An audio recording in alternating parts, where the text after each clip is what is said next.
Hi guys, it's me Ellie with ADHD and some, and today we have man on pause, the 70-year-old man, 70-year-old shit, the 47-year-old man on a journey to enlightenment and peace. He sometimes co-hosts with me, so he's here today with us from Mount Snowdon, and we have Dave Kopney, which is our today's wonderful guest. He's the founder of ASAP Community and author of the upcoming book Tip of the Spear. Dave has spent more than 30 years working with families affected by addiction, including as a school counselor, juvenile probation officer, and a gang investigator, and now as a private investigator specializing in teen drug intervention.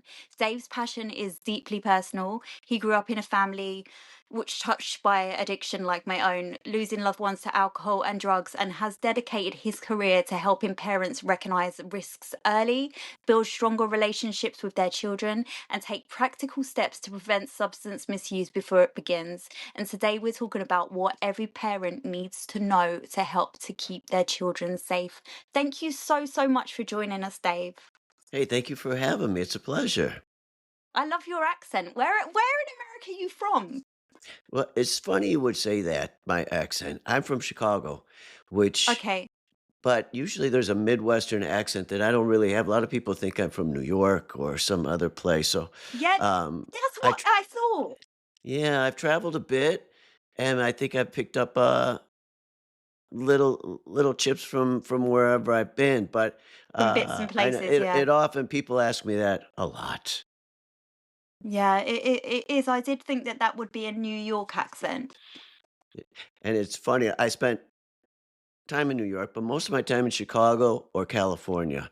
So Yeah. I don't know. I don't know where I got It, it, it but could be a mishmash of everything. it could So, be. Dave, can you Mhm. tell me a bit about, can you tell us a bit about yourself, please, lovely? Sure, and you touched a little bit upon it. I grew up 6 brothers and, in an addicted household. My father Hmm. was, an alcoholic, Hmm. and he was also brilliant. He's a writer and a lawyer and funny and a wonderful father, quirky, on his sober days, and on when Yeah. he was drinking, he could be dark and violent and mean, and you never knew which one you were coming home to. And Hmm. that's, everybody that lives in that house and lives in an addicted household know that's their sixth sense, right? Before you walk through that threshold, what's on the other side? And you read the faces of people, and you read the room very, very quickly. Yeah. Um, and so I grew up with that. My whole family, we've had alcoholism and drugs, amongst all of us. Me at a very low level. I tried drugs when I was young. I was given LSD when I was 9. I was given mushrooms when I was 10. Wow. Um, smoked weed, but not a lot. It Wasn't your didn't thing. it wasn't my thing. Um, Do you I think the lost fact that you grew up around addiction made you kind of against, not against it, but it less in, because I've always been really honest with my kids. I've got three sons in their 20s, and I've always been really honest. They see what addiction has done to people around them. They see what addiction has done to our life. And I know some, the weed has been smoked over the years, but when it comes to harder drugs, I know that specifically one of them or two of them are particularly against it. And I think that that's down to seeing the detrimental effect that it's had. Mhm, I agree. Um, I am surprisingly, I'm not completely against substance abuse because I understand the reasons for it. I'm more Yeah. empathetic toward it than against it. Um, Hmm. if we can learn to take some of these things that drugs do help us with, if we research it, and if my government would do some research and give us the honest answers about the side effects of it or what it does to our body, um, and not treat it. We went years smoking cigarettes, being told that they weren't bad for you. Yeah. Actually, we were told that they were good for you at the beginning, that they did a lot of things that they now say, they claim that marijuana does for you. It decreases your anxiety, decreases depression. Well, there was a time here in this country it said that marijuana would get rid of cancer cells, tumor cells, right? Wow. Yeah. So, they put out that misinformation, um, but the fact that it does so much harm that we need to be really honest with the cost. And, I was very honest with my kids. I grew up in a time where you didn't talk about it. We didn't talk to anybody about what was going on in our house. Mhm. And when my mom sought help from Al-Anon, my dad found out about it, and he left us for a couple of weeks and didn't come back to let us know, "We don't that's not gonna happen. We're not Yeah. gonna talk to anybody. We're not gonna ask for help." And we needed us in that household, now that I look back, we needed as much help as he did for the things that Yeah. we saw and the things that we endured. My brother, I said there's the spectrum, and me and my brothers, I was on one spectrum, and I had a brother who died from long-term drug abuse. I had a sister-in-law who died from Mhm. a heroin overdose. So Sorry. trauma affects everybody in different ways, and the self-medication that we might do to help that trauma Mm. affects all of us in different ways too. But like Yeah. you, Ellie, my kids, I didn't hide any of this from my kids. I was able to talk Yeah. about things that had sat dormant for 40 years. I wanted them Yeah. to know all of it. And That's what I aim to. I was probably not very aware of drugs. So when people got them out at parties, I was probably like, wow, this is an amazing thing. But I wanted my kids to be like, oh, it's water off a duck's back.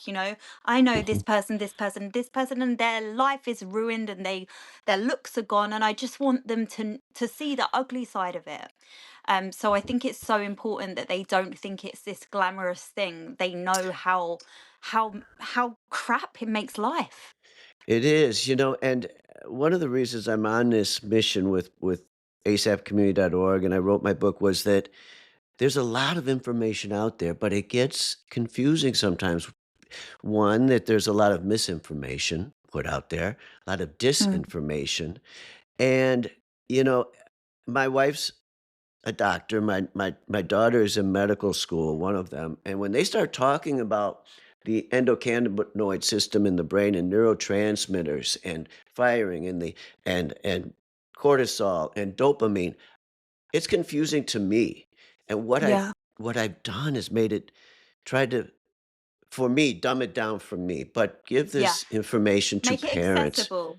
Yeah. accessible, so the parents, if I tell a parent, dopamine hits our neurotransmitters and latches onto that, and then the opioid, It's too they much. might be able to take in that information, but for them to give that information out to their Yeah. children, their face is gonna be blank, and they're gonna be bored within about 30 Yeah. seconds. But if we talk about, it doesn't help with their anxiety in the long run. It doesn't help with their depression. It makes it worse if they're a child. We see schizophrenia now, Yeah. rising due to the high amounts of THC. And what is THC? It's what gets you high, but it also is what gets you addicted to this drug. And if they get addicted at a young age, they're 7 times more likely to be addicted in their 20s and 30s. And the marijuana industry knows that. They know that. Mhm. So I try to really break it down for parents with the intent that they regurgitate this, give it right back to their kids, and give them the facts. Don't be hyperbolic, but know the true facts and give it to Yeah. your kids and have faith that your child will understand it. They Make the right make the decisions. right decision, whatever that decision is, and then to relieve the parent from that guilt that they did give them all that they could. And, Yeah. the NIH, the National Institutes of Health, came out with a scary survey that 90% of parents, um, believe that marijuana is harmful Uh-huh. to their children. Yeah. However, 80% of children do not think it's harmful at all. So So there's a complete and utter mismatch. it's such a failure to communicate. Yeah. And, Our kids are smart. I know that, a lot of people my age, I'm right at the end of the baby boomers. And for some Mhm. reason, you get older, you feel the need to ridicule or put down the generations coming who follow you. Every generation does it. Yeah. Our kids are smart. They are really smart. And we have to be honest with them and give them the true information and let them decide and have faith that they will make the right decision. Yeah, I hope so. I hope so. What about you, man on pause? How do you Um, feel about that? Firstly, Dave, absolutely hats off to you. All the bows, all the whatever else that you can receive in terms of the dedication. You've literally just spoke for 10 minutes flat about something that I'm sure Yeah. you've literally just scratched the surface of. So first and foremost, thank you for sharing your time with us. And I resonate on quite a few points. And as you were talking, there was loads of questions that were coming up in my head, but there was a couple of questions I wanted to ask. So one of them is cannabis. Do you believe cannabis is a gateway drug? I do. And I didn't come to this decision lightly. When I was growing up and I was getting high, one of the first things I learned driving in a car with my brothers is to pass that joint low below the dashboard so the passing cop couldn't see an ember being passed in the car. And this, you know, but so it obviously wasn't a gateway drug for me, but the THC in that marijuana cigarette that I smoked was about 2%, 3%, maybe 4%. The kids today are smoking weed with THC at regularly 25%. So that's Mm. 7, 8 times stronger than Than what what it we used to be. than what it used to be. And and and it gets up to 90% with the concentrate, and it's become such an addictive substance that affects us mentally and physically that now you have to keep increasing that, level of high, and, I do believe that that can be again, everybody's different, but let me put it to you this way. I do believe it's a gateway drug, but let me put it to you this way. I've dealt with a lot of heroin people who are addicted to heroin. And in my Yeah. 30 years, I have not met one that began their addiction with heroin. They began their With addiction with alcohol and with yeah. weed, some amphetamines, but um, I've never met one that went straight to heroin. And Yeah. and it's a gateway drug because it's so accessible. In this country, marijuana is so accessible to our kids, and uh, It's, and so it's an easy path yeah, to absolutely. follow. So just a quick follow up there. So I was going to see how long it took you to mention alcohol. So obviously in the US, I think I don't know if it's Mhm, 21 in every state, but the majority of the states, I think it's 21 and over for alcohol. Because my lack of understanding completely on the way that the cannabis market is in the US, and again, I know it differs state to state. Is it easier for people mhm. in the US to get weed or alcohol? So if you're on that kind of just below legal age, what's easier to score, alcohol or weed? Well, that's an interesting question because they're both very easy, and if everybody has alcohol in their home, and it's very easy for kids to access this. And when you talk about how do kids first try drugs or alcohol, it's either through friends or social media or through family members. Um, so alcohol is very easy to get, but in this country, weed has become so much easier because on your app, um, your Snapchat at school, if you start feeling anxiety in math class, you can get on your app and order Wow. heroin, weed, alcohol, whatever you want, Heroin. and Wow. have it delivered to your school parking lot in about 10 minutes. And the paraphernalia industry that you can find on social media and the internet, kids can buy clothes that are advertised to it allows you to get high in class without the teacher knowing. It allows you to get high at home without your parents knowing. It's, you know, books that are made to hide drugs so you can take them to school, shampoo bottles that are made to hide drugs so you can hide I've them at seen them, home. like the stash Yeah. So bottles, things we've like that, Yeah, I've right. seen a can like that a you a baked bean fake can or Fanta something. can that you can, yeah. Sure, and that's a big industry. It's a money-making industry, and of course, who are they marketing to? It's the kids. And, you know, we do a very poor job of regulating that. We I talk a bit about the top 3, um, industries that have invested in the marijuana industry in this country, the legalized marijuana industry, are alcohol, tobacco, and pharmaceutical Hmm. industries are the biggest investors in legalized marijuana. And in this country, they have a very poor track record of being honest with their customers. They've lied to us. They've spread disease and destruction and death. And I don't think they're about I don't think they're going to change their ways with the legal marijuana industry.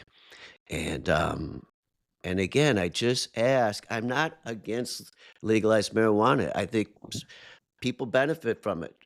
My 90-year-old mom is one of the oldest recipients at our dispensary. She goes up because her legs hurt for pain. Yeah. But she's so smart. She's investigating. She wants to figure out why is that? Is it the CBD Yeah. rather than the THC? She doesn't want to feel the mental effects of marijuana. She wants the physical benefits of it. Yeah. But that's not what's being promoted in this country That's because why Man on Pause is Yeah. quite interesting. So I don't know much about weed or marijuana or legalized. It's never been my thing. You know, even when I was younger, weed was never my thing. It's not something I know very much about. That's why I asked Man on Pause of some of his time, because I had an interview with Man on Pause recently, and he wanted to talk to me about the benefits of legal. So Man on Pause is neurodivergent and has ADHD, Mhm. and can't take what It's can't you the take, stimulant. So Darren?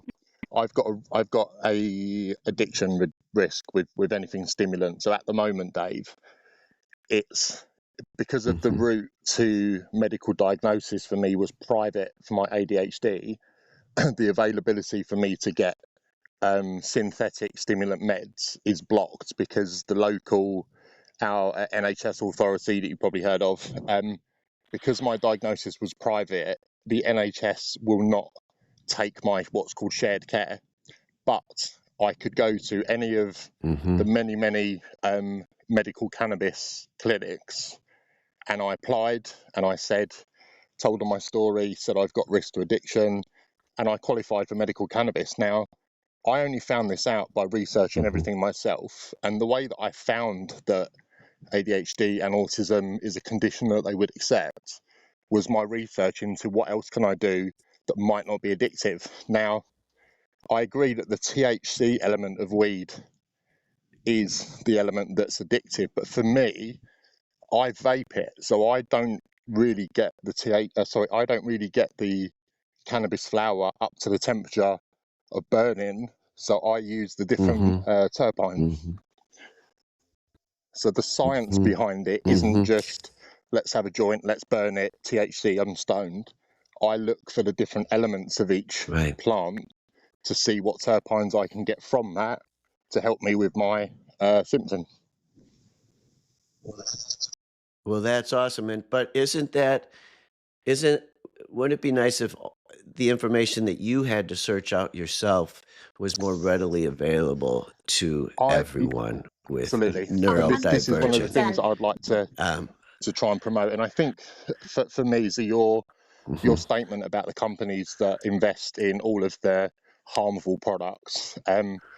In my opinion, that the big companies and the investment kind of funds, they're invested on both sides. So they get the income and the profit from poisoning people, and then they get the income and profit from Yes, trying to treat fixing people because of the Fixing poison. people. Now, medical absolutely. cannabis, it's better than weed from like the guy called Bob on the corner. because I think I know what I'm getting now. With the weed that I get, I can choose the Mhm. strain. I download all the different terpene temperatures. I get what I want. It's cheaper than street weed, but as soon as the big pharma companies Hmm. get into that, there's a lot of people that don't trust big pharma. So are you safer? Mhm. Or I guess the question for the US market really is street weed safer than medical cannabis? And again, I know not every state is approved for medical cannabis, I think, or did that recently change? But is there a difference between weed from street dealer Bob or cannabis company one? Well, I think if Bob, the street dealer, is your cousin or a family member or a friend, and you trust how he's growing it and how he's cultivating it, and if he's not using pesticides or herbicides or what kind of compounds or chemicals is he trying to to induce or get rid of, then I think it's much safer. If it's just somebody through the internet or somebody on the street or just a friend in math class or a guy at work, I don't see where it would be any safer than our dispensaries. And I know they say in my country, they say the dispensaries have Yeah, regulations and they have to do certain things. But then when you really do a deep dive, you realize the regulations vary yeah, state by state. Some are very good, some are very poor, and we have a huge amount of illegal weed being grown in this country and being, where they use pesticides and herbicides, and you don't know what's on it. And they're selling it to the dispensaries because the dispensaries can buy it cheaper from them. It makes their overhead, their profit, uh, higher. And, you run into weed. I've spoken to people who've worked at dispensaries here, and they don't like the weed that they get, and sometimes it has mold on it. They don't know where it came from. So, I don't want to be a conspiracy theory guy and everything's bad or everybody's got ulterior motives. However, um, until they until they can show me that we are seriously testing the weed being sold to the people and seriously show me that the research is being done and it's proper research and proper data and it is done to make people healthier, get them hooked. not to make more money. I'm buying it from my friend Bob, who I will trust. Um, Yeah. and it's too bad because again, I am dead set against. I got my whole thing is kids, and when I say kids, I mean females under 21, 22, and males under 25 should not smoke weed. Should Because not. they're prefrontal lobe. They prefrontal lobe, they still don't have control of their emotions, and, Yeah, I you're get that. supposed to live life and be scared and be trepid and be afraid and be nervous and be proud and be emotional. That's how you kind of grow and you mature and become who you are. You dampen all that, by smoking weed at a young age, and you never learn how to be that, by yourself. Here's a story. Well, this was with a neurodivergent, person that I was working with. They were 24 years old, and, they had, ADHD, but it wasn't diagnosed in them until they were about 16. Hmm. However, they began self-medicating with weed when they were 14, Yeah. and, by the time it got to 16, the doctor came in and prescribed meds, but they were already addicted to the weed. So they continued to smoke weed while they were on their meds. So the meds weren't working like they should. Sometimes they didn't work at all. And, but they got so addicted to the weed, they found out. We realized, I asked them one time, I said, okay, you tell me that you began smoking weed because of the things you were feeling due to your ADHD. But do you know that for sure? Were you being Hmm. bullied? Do you have trauma in your past? Were you lonely? Were you trying to fit in? You you might have had ADHD as a child, but you still had these other things going on in your life, Yeah, and real life things as well, yeah. uh, that maybe they were that the weed was helping them with that, helping them Masking on them. a temporary basis. But it got to the point where they were smoking when they were happy with friends at a party. They were smoking when they were depressed. They were smoking when they were alone. They were smoking when they were So bored. it's not like they had a medical use for it. It becomes the norm. It It becomes a routine thing. it became the norm, and it hit them full on when they were 24. They had been looking forward to going to Europe with friends, with their high school, college friends. They've been looking forward to this trip for 4 years, and this person was afraid to bring their marijuana with them. Yeah. They lasted 2 days, and they had to Wow. come home. They couldn't handle what should have been the best time in their Time life. Something that they've been waiting for their whole life had Their been whole ruined by life that. Yeah. was ruined by their addiction. They could not deal with it. And, Yeah. it's just sad. It's just so sad. Now, that's why I want, and I talk to my kids about this. Wait until you have had relationships. You know how to handle relationships. You know how to handle life. You know how to handle getting up and going to work when you don't want to. You know Yeah. how to handle money. You know how to do these things. And then if you want to start, you know, trying other things. I can't wait to get home to have a glass of wine with my wife every night. We go on the back Mm. porch, and part of it is being with her and talking about our day.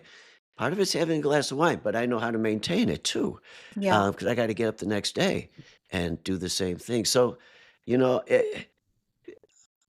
my mission is really the kids. Is really trying to just get the message to the kids. We do such a great job in this country of not letting kids drive before they're ready. Yeah. We don't just throw them the keys and tell them to get in the car and see how it goes. They Yeah. have to do 50 hours of class time, 30 hours of driving time, of written tests. So we should be educating them on drugs, especially when their families aren't telling them or not having these conversations. They need to be putting as much time and information into the children about drugs than they are about learning to drive and etc. Exactly. And we do that because we don't want them to harm themselves, and we don't want Yeah. them to harm other people. Well, Because in it this country, has a detrimental effect to everything. yeah. I I didn't start doing drugs until I was in my mid-20s, but Hmm. it didn't have just a detrimental effect on me. It had a detrimental effect and has caused trauma to everybody around me. And now them people will go through their life with trauma because what I've caused. I feel specifically with, cocaine and crack and stuff that is very, very dangerous. You I find it scares me. It scares me that people get addicted to it, and it scares me that I know so many young people that are just taking them. I've got sons in their 20s, and I know their friends that go out on a night out and would, sniff cocaine or etc. And it's scary because I know how much damage that just blows up your whole entire existence. This this country, the U.S. Well, the United States is the most addicted country in the world by far. Yeah. And because it's so easy to obtain, but also the drugs are stronger, they're more harmful. But I tell my families that, my clients, and in my book, I mention that we can argue about how long man has been on this earth. I don't care if you say 50,000 years, 10,000 years, a million years. Today is the most dangerous time to be a drug user. Hmm. And um, And the exception with that is tomorrow. It's gonna be even more dangerous tomorrow because we have new drugs hitting the streets. We have more potent drugs, more deadly drugs hitting the street, and they're more addictive. And we're seeing it in terms of not just addiction, but we see it with homelessness and Yeah. unemployment and broken It relationships. has a knock-on effect on everything. Sometimes, and I hate to be a conspiracy theorist, but I am a conspiracy theorist, and but I don't feel it's a conspiracy. Sometimes I feel like drugs were just introduced to fuck people up, you know, get Well, homelessness. you know, just put a whole spanner in the works for the world, Hmm. because I don't think, other than, you know, my opinion's changed on legalized cannabis. I know a lot of people with ADHD that really benefit from that. But when it Hmm. comes to illegal drugs, I just think that there isn't anything positive that comes from him. For a time, you may think that it's positive, you know, but when it's over, it's not positive. It causes nothing but trauma. And I don't feel like every parent is. I'm lucky with my children. I was knowledgeable enough. And I still wasn't 100% knowledgeable, but I was knowledgeable enough to know, you know, when they were talking about drugs. There's a lot of parents that don't know stuff like that. You know, I was quite a young mum. I'm still only 40. I've got kids in their 20s. You know, I was quite with it. But you know, there are a lot of parents that are older that don't notice the signs, that need educating on, you know, on these things, because I can tell if my children have even looked at a drug. I just know. Let alone taken one. But a lot of parents, they don't know the signs. They don't, and it gets difficult because parents are very busy, right? And Yeah, I it's grew up, true. you know, I know my dad was alcoholic, but he was gone a lot of the time, half my life too. So half the time I was with with a single mom, and it was busy. She was worried about paying the bills and Yeah, putting a roof over our house, and you know, and there's a lot going on, and we still have that today. But I parents, a lot of parents who I talk to somehow feel if I just ignore it, it will go away. It will get better because I sweep it under the maybe carpet. they'll tell me I did it when I was a kid and I turned out fine. But It's again, just a that's phase. comparing weed at 2% addiction level to 90% or 50% or so. It's a different drug completely. Yeah. And parents, you know, when I was a kid, when I went to the gas station to get something to drink, I bought a Coke. And the consequence of drinking too many Cokes was I had to go to the dentist and have cavities, you know? Yeah. Today, kids are going and buying these, Yeah, energy like Red drinks and Bull, things energy like Mhm. that. pills and energy powder.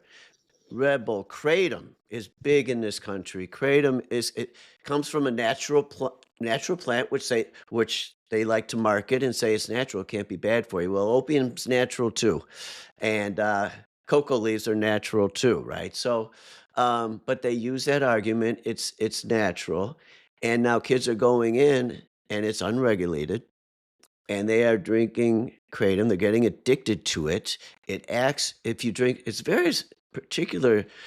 It's very unique in that if you drink a little bit of it, it gives you energy. If you drink too much of it, it's a depressant and it brings you It has down. an It adverse effect. Yeah. adverse, and so now kids are like I said. I bought Coke and ended up in the dentist's office. People are buying kratom and ending up in rehab with severe Yeah. withdrawals. And if they take it with another depressant, they're dying. Yeah. And um, you know, we didn't have to deal with that. Our parents didn't have to deal with that when we were kids. And our Yeah. kids are such a disadvantage. They're so innocent. They're so naive, and they rely on us to do what's right by them. And if we're not armed with the right knowledge, then they've got no chance. They've got no chance. Social media is just pounding them. There's so much not negative, there's so much disinformation out there. And Mm. in this and I got it in the legal marijuana industry here, my kids passed a legal dispensary every time they went to high school. And it had a big sign on it. A friend with weed is a friend in need. Come in and say hi, HIGH. I mean, okay, if you're 27, 37, 47, 57, you got your job on the way to work, you can get that's funny. To the Yeah. 14-year-old, it sends a completely different message. Different. So Yeah, exactly. it's a really That's good segue 100% for a true. Yeah. question. So I touched briefly, Dave, on alcohol. So if you think of the way that you just described that they kind of make fun of addiction or let's get high and things like that, obviously visually that draws people in. And as you said, teenagers might read a caption on a shop and think, oh, that's cool, that sounds funny. Obviously, vape shops in and across Europe, throwaway vape devices are everywhere. Um, the government have recently put a ban in place. So I think children over a certain age or before a certain age will be banned from buying the throwaway vapes. Is there a? There's no I throwaway think they vapes changed it anymore, I so you don't have to think. There's charge it, but it. only yeah, Mm. is there Yeah. only chargeable ones? I don't know how This it was is going in to be my America though. question. Is Yeah. it What's the vaping? situation with like Yeah. disposable or rechargeable vapes, Dave, in the US? We have them all. We sell them in gas stations. We sell them in grocery stores. We sell them in vape shops. It's unregulated. We have the cigarette companies like to say that their vapes are healthier and they use less other chemicals, and that uh, are looking out for the health of the user. So they blame China and other countries that are illegally importing these into the country and selling them cheaper, and therefore they're much more unhealthy. They're much less. How's the word? They're much more dangerous for people to use. Um, it's very easy to get. You can get chargeables, you can get throwaways, you can. We have vapes everywhere. I mean, you walk It into is a a liquor store. pandemic where you are as well. It does, state by state, but you walk into a liquor store and half of the store is vapes and And how pipes old do you need to be, Dave? Is energy that the same drinks. as is that 21 and over for energy drinks and vapes and alcohol, or is vapes less? Okay. Yes. Yeah. No, it's supposed to be, but it's Yeah, of course. unregulated. And it's so, I could walk up to my gas station. I've been in it. I was in it just the other day, and I walked in, and they have a whole display under lock and key of vapes and energy it's drinks all bright and colours. And I think if you think of how you were talking about yes, the development point for children with the frontal lobe, I think you said, Ellie. yes, Children, Yeah. obviously, we know that children are attracted to bright colours, which is why toys are always bright coloured. It's why sugary sweets are always bright coloured.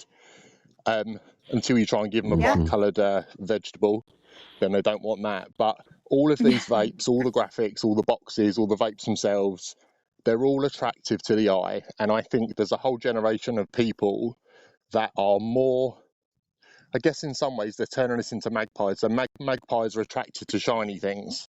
There's a whole generation Yeah. of children that are now becoming young adults that have been bombarded with shiny things.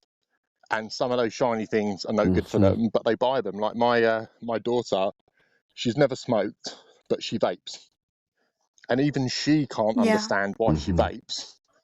But now she's hooked. I started vaping to stop smoking because That that's what that was the people used to marketing do. that But was the now, marketing strategy by the same yeah, companies that sold you the cigarettes, right? yeah, Yeah. you got it. And I uncovered while I was researching my book, I uncovered an internal memo. Now, this is before we had Gmail and that sort of thing, right? From the 70s. So it was a literal interoffice memo from the President Philip Morris to other CEOs saying that marijuana is coming. And he said, I don't like the idea, but it's coming. And we need to get in on it. And we can use our same marketing strategies with weed that we had for cigarettes. And that meant appealing to already marginalized people. And it went after minorities. It went after LGBTQ communities who already felt like outcasts. yeah. Right. So And they're it easy to push them to. and they say it'll be a good emotional, they'll do it from an emotional standpoint. They'll get addicted on emotionally. So we got to keep out the science, push away the science, keep you know keep chipping away at real scientific facts, give our own data that shows us that it's not addictive, that sort of thing. Anyway, they brought all of that to the marijuana market, and that was 50 years ago that they were planning this. So they're way ahead of us. They're way ahead of us, and they probably moved on to the next thing, what they're going to do in 40 years or whatever, that I haven't even seen on the horizon yet. But it is, they market it to be addictive. They don't market it to be healthy. Why would they? all the Yeah, politicians that were absolutely. Why Yeah. would they? But the politicians do the same thing here. I got to say, menopause. This is, they say we're bringing legalized marijuana because it's going to increase tax revenue for the state. It's going to bring employment. It's always the same things. Yeah. But they They don't say make it we're seem like it's in your best interest. they do, but what they don't say is that we're doing it because it's good for Profit. the people. It's healthier for the people. It's healthier for society. It's better for our culture. They don't say that. Um, but there's so much, and you touched upon it earlier. They get you on the front end and they make their money off of you. Then they get you addicted, and then they get you on the back end because the average person goes to rehab. Um, Yeah. the person that does go to rehab goes 6 times. So they Wow. make their money on the repeat customers. Not like they have Yeah. this. They have their intervention treatment, down. They it takes a long, long time, and that's 6 times that they're going to be making money off of one person. And now who dictates the treatment? It's not the person, it's not the therapist, it's not the counselor, it's the insurance company. If the insurance company Yeah. says we'll pay for 2 weeks, you get 2 weeks. And if you're not together by then, you still got to leave. So, Yeah. you're right. They make it on both ends. They get you in the There's a middle with method in their madness. there is a Is method. What Mhm, can we do as parents? So, steering us back to our mhm, children, sometimes vulnerable, neurodivergent children that have been through trauma. mhm. How do you visit schools and arm parents with knowledge? What's I your do. mission?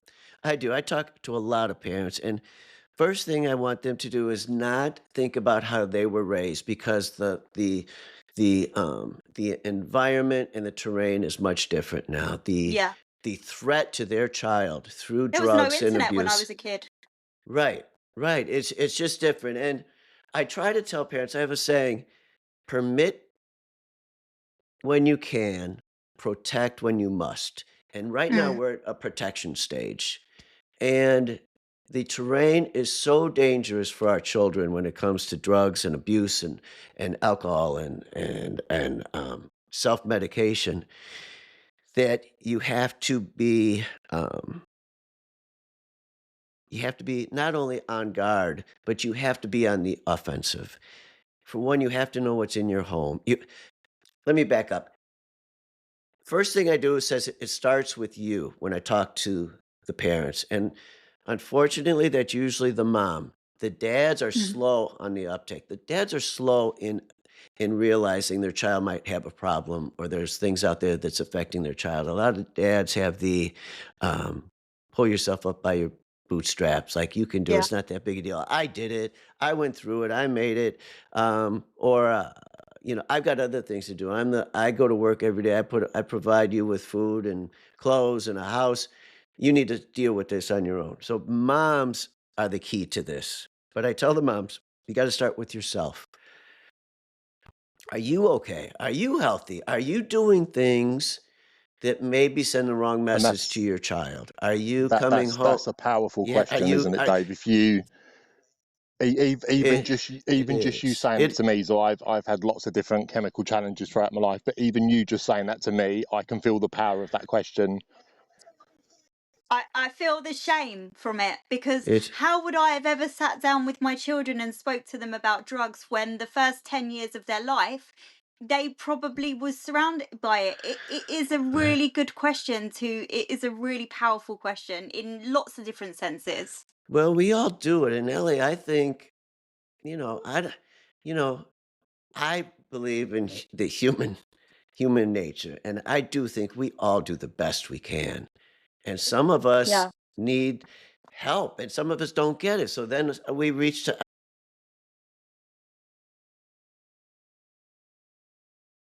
Yeah, yeah, I'm still here.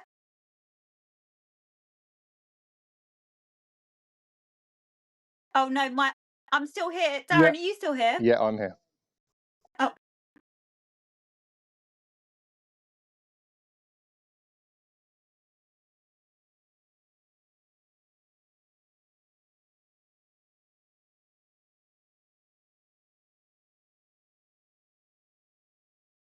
mm.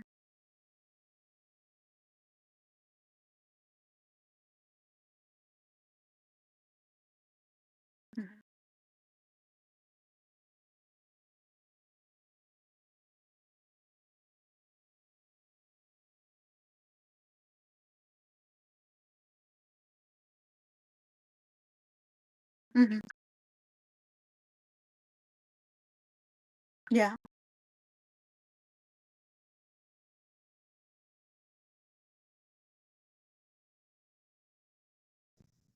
Ellie, I think we've lost Hello. Dave. Do you think Dave was all right?